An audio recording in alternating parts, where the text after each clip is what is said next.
Salut à tous, j'espère que vous allez bien. Ça y est, première sortie en POV avec le Ricoh GR3.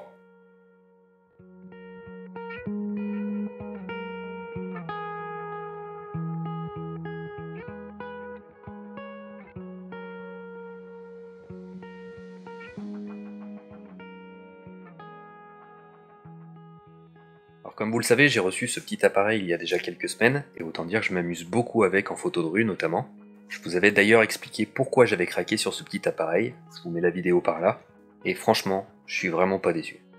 Alors avant de parler de ma façon de shooter avec ce GR3, et si vous aimez ce type de contenu, type POV, que ça soit avec mon matériel Fujifilm ou avec le Ricoh, n'hésitez pas à vous abonner, le petit pouce, la petite cloche, et n'hésitez pas non plus à me suivre sur Facebook, ou éventuellement sur Instagram. Comme d'habitude, je vous mets tout en description. Alors parlons un petit peu maintenant de ce GR3. Comme je vous l'avais dit dans ma vidéo de présentation, c'est un appareil qui est très compact, ce qui fait qu'on est quasiment invisible dans la rue. Franchement très chouette à utiliser. Un capteur APS-C à 24 millions de pixels, donc autant dire de très bonne qualité, et je me suis réellement éclaté dans les rues de Lyon avec ce petit objet. Concernant les réglages que j'ai utilisés sur cet appareil pour cette session à Lyon, en règle générale, je shoote beaucoup en priorité ouverture, f4, la focale magique. C'est la façon dont je l'utilise le plus souvent, mais en réalité, j'utilise quasiment tous les modes de cet appareil. Lorsque la scène est plutôt bien ensoleillée et que je peux figer un mouvement, surtout en photo de rue, à ce moment-là, je me mets en priorité vitesse, 1/250e c'est pas mal. Si cette fois je me retrouve dans une zone un petit peu difficile, notamment en termes de lumière, là je me mets en full manuel et je joue avec les différents réglages pour trouver l'exposition correcte. Une autre option que j'utilise beaucoup, notamment quand j'attends une action bien particulière, que je suis posté à un endroit, à un angle de rue, dans un escalier si j'attends le passage d'un passant ou une scène, à ce moment-là j'utilise le snap focus. Donc en fait le snap focus, c'est une distance à partir de laquelle la photo sera nette, sans avoir à faire un pré-focus avant. Bien sûr, cette longueur est différente selon l'ouverture et la vitesse que vous utilisez. Donc moi pour cette session, j'ai utilisé un snap focus entre 2 mètres et 3,50 m à peu près. Ça c'est le mode vraiment que je vais utiliser lorsque j'attends vraiment une action particulière à un endroit bien précis. Je suis un peu en mode posté. Et c'est vraiment cool que cette option existe, ça c'est vraiment chouette. Concernant maintenant les fichiers, donc moi je shoot en JPEG et en RAW, et en JPEG avec une simulation de film en haut noir et blanc. C'est un noir et blanc très contrasté, et j'aime beaucoup l'utiliser parce que ça me donne un petit peu l'ambiance que je vais mettre à ma série. Même si jamais je reviens sur la couleur avec mes RAW après, j'aime toujours shooter mes JPEG en noir et blanc. C'est comme ça, c'est un petit kiff personnel, voilà. Au niveau de la mesure de lumière, je suis souvent en pondéré, central pondéré, ça marche plutôt bien, et lorsque je veux des scènes particulièrement contrastées, lorsqu'il y a des jeux de lumière à faire, avec le soleil, avec l'ombre des bâtiments, avec des personnages qui passent en contre-jour, là j'aime bien utiliser le mode priorité aux hautes lumières. Ça c'est des options qui sont bien chouettes aussi. Voilà, je vous ai tout dit sur ma façon de fonctionner, notamment pour cette série à Lyon. Donc je vous emmène en balade avec moi, et j'incrusterai dans le montage, bien sûr, comme d'habitude, des clichés, parfois couleur, parfois noir et blanc. D'ailleurs, n'hésitez pas à me dire en commentaire ce que vous préférez, c'est toujours intéressant de savoir. Idem, si vous avez quelconque question, n'hésitez pas, je me ferai un plaisir de vous y répondre comme d'habitude. Allez, pour ma part, je vous laisse à Lyon, bonne balade, prenez soin de vous et salut.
Thank you.